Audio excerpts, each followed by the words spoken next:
आप सभी को जय मसीह की। प्रभु यीशु मसीह के नाम से मैं आप सभी का स्वागत करता हूं आज के वचन के लिए। परमेश्वर के प्रिय अजीजों, एक और बार मैं आपके साथ साझा करना चाहता हूं। प्रभु परमेश्वर आपको बुला रहे हैं इस बात को लेकर। मैं आपको उत्साहित करना चाहता हूं कि जब परमेश्वर आपको बुलाते हैं, परमेश्वर के आवाज को सुनना बहुत जरूरी है। सबसे पहले पॉइंट में मैंने आपके साथ साझा किया था कि परमेश्वर अगर आपको बुलाते हैं तो वो आपको सबसे पहले पॉजिटिव बनाते हैं हर बात के लिए। एक विश्वासी अगर नेगेटिव होकर जी रहा है, that means something is wrong. एक विश्वासी के जीवन में हर प्रकार की समस्या आ सकती है। हालेलुया। क्या आप मेरे साथ एग्री है इस बात में? या आप इन दिनों में जो प्रचार किया जा रहा है, आप गरीब नहीं रहेंगे, आप कभी बीमार नहीं होंगे, आपके घर में हमेशा हर बातें अच्छी होगी, वो बोलो जो तुम सुनना चाहते हो, अगर इन बातों में आप फंस गए हैं, इन बातों में पड़ गए हैं, तो आपका अब कुछ नहीं हो सकता है। कुछ नहीं हो सकता है आपका। अगर आपको पता है वचन में सारी बातें लिखी हुई है, वचन में यह भी लिखा है, अगर तुम मेरे पीछे आना चाहते हो, अपने क्रूस को उठाओ और मेरे पीछे आओ। कहीं पे भी ये नहीं लिखा है कि गरीबी दूर हो जाएगी, तुम अमीर बन जाओगे, कभी बीमार पड़ोगे ही नहीं। तो पौलुस बीमार क्यों था? परमेश्वर के अजीजों, पतरस को इतना दर्दनाक मौत क्यों मिला? पौलुस को दर्दनाक मौत क्यों मिला? स्तिफनुस को दर्दनाक मौत क्यों मिला? इन लोगों ने तो स्वर्ग को खुलता हुआ देखा। पतरस के छाये से लोग चंगे हो जाते थे। आप समझ रहे इस बात को? जो रियलिटी है उससे बदलने की कोशिश की जा रही है। समथिंग इज रॉन्ग, कुछ तो सही नहीं है जिसको सही करने की जरूरत है। और वो कब होगा? जब हम जागरूक बनेंगे। आप अगर ये कहना शुरू कर दे, नहीं ये प्रभु के वचन में नहीं है, मैं नहीं सुनूंगी, मैं नहीं सुनूंगा, फिर बोलने वाले का जो मुंह है बंद हो जाएगा। बोलने वाले का मुंह बंद हो जाएगा। फिर वो ही बोलेगा जो वचन में लिखा है। हमने अपने दोनों कान पसारे हुए हैं, दोनों कान खोले हुए हैं हमने, और हम बोल रहे हैं आने दो जी, आने दो, सब कुछ आने दो, सब कुछ आने दो। जब सब कुछ आने देंगे आप, वहां पे सत्य का पता नहीं चलेगा, क्योंकि झूठ का प्रभाव ज्यादा है, सत्य का प्रभाव कम है। प्रभु यीशु मसीह को कितने लोग सुनते थे? कितने लोग प्रभु यीशु मसीह के वचनों को सुनने के लिए प्रभु यीशु मसीह के पीछे आते थे? मुझे बताइए, कितने लोग प्रभु यीशु मसीह के पीछे वचन को सुनने के लिए आते थे? यहां तक कि कई बार प्रभु यीशु मसीह ने एड्रेस किया और लोगों को बोला कि तुम लोग वचन सुनने नहीं आ रहे हो, तुम लोग रोटी खाने आ रहे हो, तुम लोग चंगे होने आ रहे हो। प्रभु यीशु मसीह को पता था लोग क्यों आ रहे थे। वचन सुनने वाले लोग बहुत थोड़े हैं, प्रभु को अनुसरण करने वाले लोग बहुत थोड़े हैं, गिनती बहुत थोड़ा सा है परमेश्वर के अजीजों। लेकिन इन दिनों में क्रूसेड्स में आपको बहुत बड़ी बड़ी भीड़ दिख रही है। ये वचन सुनकर प्रभु को प्रेम कर कर आने वाले लोग नहीं हैं। ये परमेश्वर से चाहते हैं कि परमेश्वर इन्हें चंगा करे, परमेश्वर इन्हें आशीष दे। बहुत से लोग अपने उम्र को लंबा करने के लिए आ रहे हैं, बहुत से लोग शायद अच्छे रिश्ते के लिए आ रहे हैं। परमेश्वर के अजीजों, उनके पास बहुत सारी ज़रूरतें हैं और उन तमाम ज़रूरतों को प्रभु के पास लेकर आते हैं, क्योंकि क्रूसेड से पहले एक ऐसा मैसेज दिया जाता है, अगर आप दुखी है, अगर आप निराश है, अगर आप हताश है, अगर आप तकलीफ में है, अगर आप पेन में है, आप आओ, इस क्रूसेड में आओ, सब ठीक हो जाएगा, सब अच्छा हो जाएगा, सारी बीमारी ठीक हो जाएगी। परमेश्वर के अजीजों, मैं आपसे पूछना चाहता हूं, ऐसे भी पास्टर्स रहे हैं, ऐसे भी प्रभु के दास रहे हैं जिन्होंने पीड़ा सही, दुख सहा, लेकिन एक अच्छा सेवकाई करके वो गए। क्या वो पापी थे? क्या उन्होंने परमेश्वर को प्यार नहीं किया?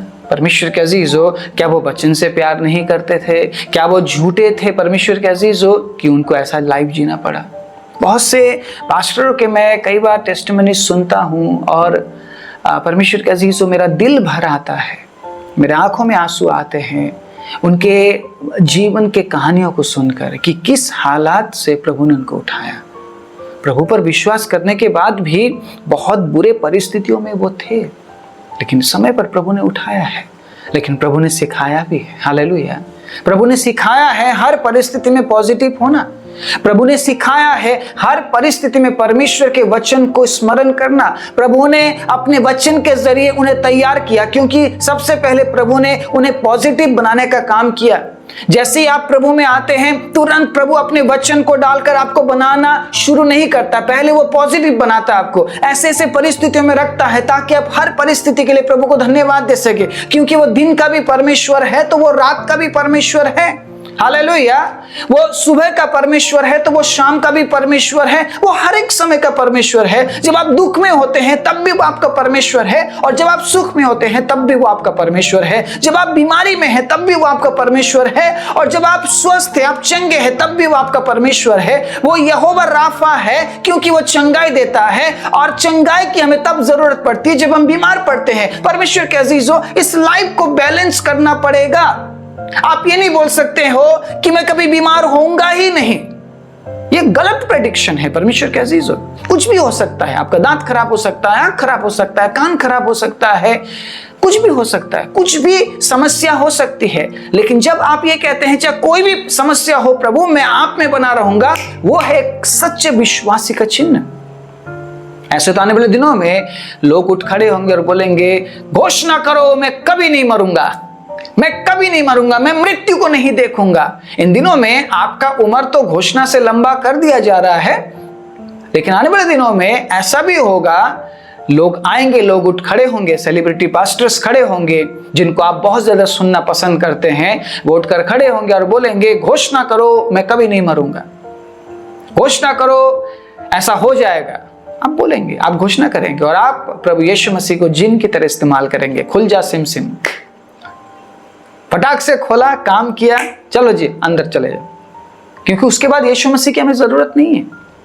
उसके बाद प्रभु यीशु मसीह की हमें जरूरत नहीं है। चंगाई पाने के बाद यीशु की जरूरत नहीं है, आशीष पाने के बाद यीशु की जरूरत नहीं है। फिर हमारा एक पर्सनल लाइफ होता है। हम कहते हैं कि प्रभु हमें थोड़ा सा जीने दो, लाइफ एंजॉय करने दो प्रभु, अभी 30-40 का उम्र है, अभी मुझे डिस्टर्ब मत करो, 60 के बाद मिलना मेरे साथ, 60 के बाद मिलना, 60 के बाद जब मैं रिटायर हो जाऊंगा, जॉब से रिटायर हो जाऊंगा, सब कुछ मैं कर लूंगा, उसके बाद मुझसे मिलना, उसके बाद मुझसे मुलाकात करना, अभी मुझसे मुलाकात मत करो, अभी मेरे पास टाइम नहीं है। क्यों इन दिनों में प्रचार किया जा रहा है? परमेश्वर के अजीजों, अगर हर एक व्यक्ति समझदार होता, प्रचार करना जरूरी नहीं था। इन दिनों में कलीसिया के अंदर ही ज्यादा प्रचार की जरूरत है, कलीसिया के बाहर नहीं। आप समझ पा रहे होंगे स्थिति कैसी है। कलीसिया के अंदर ज्यादा प्रचार की जरूरत है, क्योंकि इन दिनों में लोग प्रभु के वचन को छोड़कर कुछ और वो चाह रहे हैं। वचन नहीं चाहिए उनको, वचन जैसा ही कुछ और चाहिए।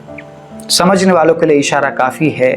तीसरे और आखिरी पॉइंट में मैं पहुंच चुका हूं, और आज प्रभु क्यों बुलाता है, इस विषय पर तीसरे पॉइंट को मैं साझा करने जा रहा हूं। और तीसरे पॉइंट में जब हम परमेश्वर के अजीजों नीति वचन 27:2 में पढ़ते हैं, तेरी प्रशंसा और लोग करे तो करे, परंतु तू आप ना करना, दूसरा तुझे सराहे तो सराहे, परंतु तू अपनी सराहना ना करना। हालेलुया। क्या इस बात के साथ आप सहमत है? इस वचन के साथ आप सहमत है? प्रभु ने क्यों बुलाया आपको? ताकि आपको पॉजिटिव बनाया जा सके। ओके, पहला काम प्रभु ने आपको पॉजिटिव बनाने का काम किया है। दूसरा काम प्रभु ने क्या किया है? आपके जीवन में प्रभु ने वचन भेजा है ताकि आप अच्छे सुनने वाले बने, और अगर आप अच्छे वचन को सुनने वाले बनते हैं तो आप मैच्योर बनते हैं। हालेलुया, परिपक्व बनते हैं, क्योंकि परमेश्वर आपको परिपक्व बनाने के लिए बुला रहे हैं। कई जगह में हम पढ़ते हैं प्रभु के वचन में, पौलुस क्या कह रहे हैं? क्या कह रहे हैं पौलुस? तुम्हें तो हड्डी चबाने वाला बनना चाहिए था अभी तक मेरे हिसाब से, लेकिन आज भी तुम आत्मिक दूध की लालसा कर रहे हो। आज भी तुम कह रहे हो कि कोई आए और हमें दूध पिलाए। आज भी तुम कह रहे हो कि अपोस्टल जी आओ हाथ रखो। आज भी आप कह रहे हैं कि प्रॉफिट जी आ जाओ और हाथ रख दो हमारे ऊपर। आप मैच्योर कब बनेंगे? मैच्योर बनने का मतलब क्या है? क्या है मैच्योर बनने का मतलब? एक परिपक्व विश्वासी जो अपनी प्रशंसा नहीं करता है। हालेलुया, अपनी प्रशंसा खुद नहीं करता है, प्रशंसा के लिए काम नहीं करता है, प्रशंसा के लिए सेवा नहीं करता। इन दिनों में सेवा प्रशंसा के लिए किया जा रहा है। मैं आपसे अच्छा प्रचार करके दिखाऊंगा, मेरे क्रूसेड में देखो 1 लाख आया, आपके में कितना आया। कंपटीशन इन दिनों में, कंपटीशन। आपके में 1 लाख आया तो मैं 1.5 लाख बुलाऊंगा। कंपटीशन चल रहा है इन दिनों में। क्रूसेड कंपटीशन में बदल चुका है। किसके क्रूसेड में कितना लोग, और आते सब मसीह लोग ही है। मसीह लोग से ही भरा हुआ होता है वो क्रूसेड। बाहर के लोग आना तो शायद ना के बराबर, बहुत कम संख्या में आते हैं, मसीह लोगों से ही भरा हुआ होता है। सो मसीह लोगों को चाहिए क्या? परिपक्व बनना चाहते हैं या क्रूसेड में या भीड़ में जाकर टाइम पास करना चाहते हैं? परिपक्व बनने के लिए आपको एक सेवक का जीवन जीना पड़ेगा, क्योंकि सेवक कभी प्रशंसा के लिए काम नहीं करता है। और परमेश्वर के अजीजों, प्रभु यीशु मसीह ने सेवक को बुलाया है, अगुओं को नहीं। हालेलुया। इन दिनों में हर एक व्यक्ति अगुआ बनना चाह रहा है, हर कोई अपोस्टल बन रहा है, कोई प्रॉफिट बन रहा है, अपने नाम के सामने सब ऐसे ऐसे नामों को लगा रहे हैं ताकि लोग उन्हें अगुआ समझे। आप अगर अगुआ बनना चाहते हैं तो सबसे पहले आप सेवक बने। एक सेवक प्रशंसा के लिए काम नहीं करता। अगर आज मैं सेवा कर रहा हूं और मैं ये सोच रहा हूं कि मुझे प्रशंसा मिले, तो मैं सेवक नहीं हूं, क्योंकि एक सेवक अपनी प्रशंसा आप नहीं करता है, और ना ही परमेश्वर के अजीजों अपने आप को वो सराहना करता है, सराहता है अपने आप को कि देखो मैं तो इतना अच्छा काम कर रहा हूँ, देखो मैं इस मिनिस्ट्री के जरिए इतने बड़े बड़े काम कर रहा हूँ। परमेश्वर के अजीजों दिखाने की जरूरत क्या है? क्या वो देख नहीं रहा है? आप कितने कलीसियाओं को चला रहे हैं, उसको पूरी तरह से उसका जो भीड़ है दिखाने की जरूरत क्या है? क्या उसे दिख नहीं रहा है? आप किसे दिखा रहे हैं? अगर आप दिखा रहे हैं तो आप परमेश्वर को नहीं दिखा रहे। He knows everything. आप दिखा रहे हैं तो संसार को दिखा रहे हैं कि देखो हमारे यहाँ पे ऐसा हो रहा है, देखो यहाँ पे ऐसा हो रहा है, बाकी कलीसिया के लोगों भी आ जाओ, यहाँ पे देखो प्रभु का उपस्थिति है, प्रभु यहाँ पे है, प्रभु आप लोग के कलीसिया में नहीं है, प्रभु यहाँ पे है, आ जाओ आ जाओ, इधर ही आ जाओ, सब आ जाओ। आप समझ रहे इस बात को? भीड़ दिखाने का मतलब क्या है कि आओ हमारे पास आओ। बाकी चर्चेस में, कलीसियाओं में प्रभु की उपस्थिति नहीं है, हमारे पास आओ। आप अपनी प्रशंसा नहीं कर सकते। एक मैच्योर व्यक्ति ऐसा नहीं करता है, एक परिपक्व व्यक्ति ऐसा नहीं करता है। एक परिपक्व व्यक्ति भेड़ के बारे में सोचता है, भेड़ को चराने के बारे में सोचता है, भेड़ को चुराने के बारे में नहीं। इन दिनों में भेड़ को चराया नहीं जा रहा है, भेड़ को चुराया जा रहा है। सो इसको सिंपल भाषा में अगर मैं समझाऊं, एक कलीसिया में अगर 1000 लोग हैं तो 1000 लोगों को ध्यान दिया जा सकता है, ठीक है, 1000 लोगों तक पहुंचा जा सकता है, 1000 लोगों को ठीक है अच्छे से तैयार किया जा सकता है। लेकिन उसी जगह में अगर लोग 10,000 हो जाए, आप कैसे ध्यान रखेंगे उनका? बहुत सारे कलीसियाओं में दिनों में लोग जाते हैं लेकिन उनको पता नहीं है वो कहां से आए, क्यों आए।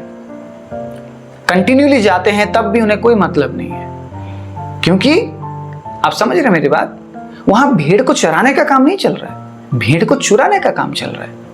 समथिंग इज रॉन्ग, कुछ तो ऐसा हो रहा है जिसे बंद करना पड़ेगा। आप जिस कलीसिया से बिलोंग करते हैं, मैं पूछना चाहता हूं, क्या वहां के लोग आपको पूछते हैं? क्या ध्यान रखते हैं आपका? प्रभु यीशु मसीह ने पतरस को क्या बोला था? तू मेरे भेड़ों को चरा। चुरा नहीं बोला था, चरा के जगह अब चुरा लग गया है, चुरा लगा दिया एक्चुअली हमने, क्योंकि हम वही करना चाह रहे हैं। आप समझ रहे इस बात को? भीड़ से परमेश्वर के राज्य को फायदा नहीं है, क्योंकि भीड़ में लोग प्रिपेयर नहीं हो पा रहे हैं। जो बैक साइड में है वो बैक साइड से निकल जाता है, वो बस आता है, सुनता और चला जाता है। उसके लाइफ में क्या चल रहा है किसी को नहीं पता, एंड नोबडी इज इंटरेस्टेड। कोई इस बात को जानने की इच्छा में नहीं है, क्योंकि इतना समय किसी के पास भी नहीं है। आप 10,000 लोगों को संभालेंगे, 10,000 लोगों से मिलेंगे, कैसे पॉसिबल है? और ना ही कोई अगुआ बनाना चाहता है कि इस तरीके से लोगों का ध्यान रखा जाए। परमेश्वर के अजीजों, भीड़ तो आ जाएगा, लेकिन उस भीड़ को संभाला कैसे जाए? लोगों के पास कोई इसमें स्ट्रैटेजी नहीं है, कोई प्लान नहीं है, क्योंकि वो भीड़ को चराना नहीं चाहते हैं, वो लोगों को चुराना चाहते हैं, वो अपने पास बुलाना चाहते हैं, अट्रैक्ट करना चाहते हैं कि देखो यहाँ पे हो रहा है, यहाँ पे चमत्कार हो रहा है, यहीं पे है सब कुछ, यहीं पे प्रभु की उपस्थिति है। लेकिन प्रभु के वचन में ऐसा नहीं लिखा है।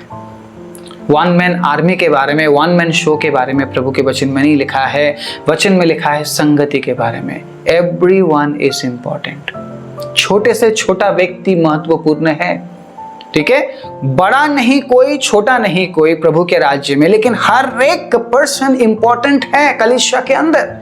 जो बैक साइड में बैठता है, आप उसे ऐसे भेज नहीं सकते हैं। You need to know about the person, you need to know about his life. उस व्यक्ति के जीवन में क्या चल रहा है आपको पता करना चाहिए। उसके बाद ही आप उस व्यक्ति को तैयार कर पाएंगे। आपको कुछ भी नहीं पता, आप बस वचन दे रहे हैं। अरे ऐसे तो प्रचार हजारों लोग, करोड़ों लोग सुनते हैं, लेकिन आज भी वो पाप में है, आज भी वो उद्धार के जीवन से दूर है वचन सुनने के बावजूद भी। क्योंकि प्रभु यीशु मसीह ने बोला है, जब हम वचन सुनते हैं तो कुछ ही % लोग परमेश्वर के अजीज उस वचन को पकड़ पाते हैं। ठीक है, जो अच्छी भूमि में गिरती है वही उगती है और आने वाले दिनों में क्या आता है, उसमें फल आता है। लेकिन जो झाड़ी में गिरती है, सूखी भूमि पर गिरती है, कुछ ऐसे बीज होते हैं जो किनारे पर गिरती है, उन बीजों का कुछ भी नहीं हो सकता है। आप समझ रहे इस बात को? जब वचन दिया जाता है ना, जरूरी नहीं है कि हर एक व्यक्ति सुन रहा हो, हर एक व्यक्ति बढ़ रहा हो। अगर जो अगुआ है, अगुए का नजर अगर लोगों के ऊपर नहीं है, अगुए का नजर अगर जवानों के ऊपर नहीं है, अगुआ अगर उन्हें तैयार नहीं कर रहा है, तो वो हर संडे आएंगे और जाएंगे, उनका कुछ भी नहीं होगा। परिपक्व बनना बहुत जरूरी है, और परिपक्व प्रभु बनाना चाहता है अपने वचन के जरिए, लेकिन एक अच्छी संगति उसे चाहिए। आप जब प्रेरितों के काम 2 अध्याय उसके 47वें आयत को पढ़ेंगे तो कुछ इस प्रकार लिखा है, और परमेश्वर की स्तुति करते थे और सब लोग उनसे प्रसन्न थे, और जो उद्धार पाते थे उनको प्रभु प्रतिदिन उनमें मिला देता था। कहाँ मिला देता था प्रभु? संगति में। कहाँ मिला देता था? क्योंकि बढ़ोतरी संगति में ही है। मैंने पहले भी इस बात को आपके साथ साझा किया, आपको संगति करना जरूरी है, संगति में होना जरूरी है, लेकिन अगर संगति में आप बढ़ नहीं पा रहे हैं, something is wrong with that particular church. उस संगति के साथ कुछ तो गलत है कि आप नहीं बढ़ रहे हैं, प्रभु में नहीं बढ़ रहे हैं, प्रभु को नहीं जान पा रहे, प्रभु के नजदीक नहीं जा पा रहे। सिर्फ प्रचार सुनने से नहीं होता है। बहुत सारी ऐसी बातें हैं जो हमारे जीवन में है, हमारे हृदय में है, हमारे मनों में है, उनमें से निकलने के लिए हमें हेल्प की जरूरत है, काउंसलिंग की जरूरत है। इस बात को आप डिनाई कर सकते हैं क्या? नकार सकते हैं क्या? आप नहीं नकार सकते। प्रभु मैच्योर बनाना चाहता है अपने वचन के जरिए, लेकिन एक अच्छी संगति की हमें जरूरत है। ओके, कुलुस्सियों 3 अध्याय 23वें आयत में क्या लिखा है? कुलुस्सियों 3 अध्याय 23 आयत। उसके बाद परमेश्वर के अजीजों मिलकर प्रार्थना करेंगे। 3 अध्याय उसके 23 आयत में मैं पढ़ता हूं, जो कुछ तुम करते हो तन मन से करो, ये समझ कर कि मनुष्य के लिए नहीं परंतु प्रभु के लिए करते हो। 24 में कुछ इस प्रकार लिखा है, क्योंकि तुम जानते हो कि तुम्हें इसके बदले प्रभु से मिरास मिलेगी, तुम प्रभु मसीह की सेवा करते हो।